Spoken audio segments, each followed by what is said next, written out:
Welcome back. Four House Democrats arrived in El Salvador today to push for the return, first the release, then the return of Kilmar Abrego Garcia.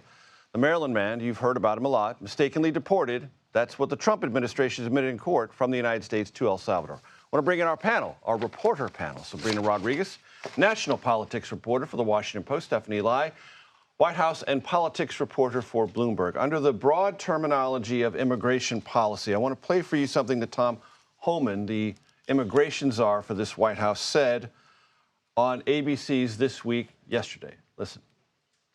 The length of due process is not the same under the Alien Enemies Act. That's why the Alien Enemies Act was created. President Trump invoked the authorities he had of the Alien Enemies Act, an act written and passed by Congress and signed by a president. We're using the laws on the books. Signed by President John Adams.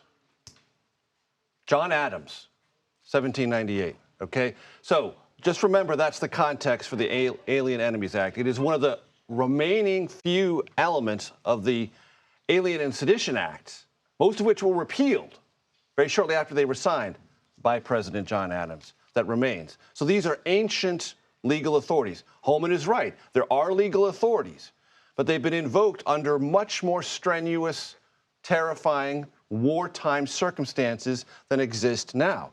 But that's what the administration is arguing, that they're following the law. They are, and that they're arguing that, and that's what they've been saying for weeks. But it's interesting because when this case initially started getting attention, it was because the administration admit to making a mistake. And what we have seen is that as it has gotten more media attention, as it has gotten, you know, more focus from constitutional lawyers that are weighing in on this case, when we're hearing attention, the Supreme Court weighing in on this. Now what we have seen is the Trump administration doubling down and, you know, claiming that he is a gang member when you know, we've seen federal judges say the Justice Department has provided no proof of that. No evidence of that, right. You keep asserting it. We just keep asking for the evidence for it. Yeah, and it's become this sort of messaging war where now as Democrats are being more vocal and pushing for the release and return of this man, you're hearing the Trump administration come out even more forcefully and say, no, but he is because we say he is, without providing, obviously, key evidence here. And Stephanie, the larger question here, both politically and legally, is this representative of a larger struggle over the future of due process in this country? I certainly think that House Democrats are trying to make that point when they make this certainly Senate Democrats like Chris Van Hollen, who was the first one down there. Yeah. Right. And I think one of the most remarkable things that we're seeing between the first Trump term and now is, as you note, you know, they are coming prepared with this sense of we know what the law says. We can hearken back to John Adams' presidency and tell you that we can do this, that this is fully legal. And so that's just one instance that really sheds light on the fact that the administration this time around has come with 4 years of preparation between the last time they were in office and now. To test what the law actually means. They have their interpretation, and they're willing to push it up against any previous interpretation. We had on this program last week David Hogg, and I had a long conversation about what his intentions are with this PAC with $20 million to unseat, through the primary process, asleep at the wheel Democrats. You might have noticed that he didn't name any, but it created quite a stir. He has created quite a stir.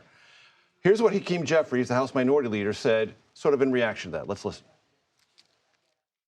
Well, I look forward to standing behind every single Democratic incumbent, from the most progressive to the most centrist and all points in between. I'm going to really focus on trying to defeat Republican incumbents so we can take back control of the House of Representatives.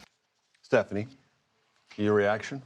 I think one thing that we learned from the 2024 election was that it seems like in many ways the American public is moving towards the middle. And so Jeffries calling back on this and saying he's here to support incumbents sort of gets to that point, that they're not looking to push the boundaries, that there's a lot of Americans that rejected the progressive wing in the 2024 election and are sort of moving more to the right. And so there is a very big risk politically when you allow and sort of incentivize more progressive candidates to run, you know, if the balance of the House majority hangs in the wings for that. Sabrina, I promise I'm going to get to you, but one other thing for Stephanie, I want to play for you. Austin Goolsbee, a member of the Federal Reserve Board, talking about the independence of the Federal Reserve on Face the Nation yesterday. There's virtual unanimity among economists that monetary independence from political interference, that the Fed or any central bank be able to do the job that it needs to do is really important. I strongly hope that we do not move ourselves into an environment where monetary independence is questioned, because that would undermine the credibility of the Fed. And Stephanie, the markets were wobbly again today, and they got wobblier after seeing the president on social media again denounce the Fed Reserve Chair Jerome Powell. Right, the S&P ended the day 2.4% lower. Obviously, that is in reaction to his comments about Powell. This is just injecting more uncertainty to the market at a time where there is plenty of reason to be uncertain about where the administration is moving and where people can reliably put their stocks. Sabrina, I have to apologize. They keep telling me we got to go. I want to come back to you. It's my fault. Blame me. Next time. But please come back. And Stephanie Lai, thanks so very much.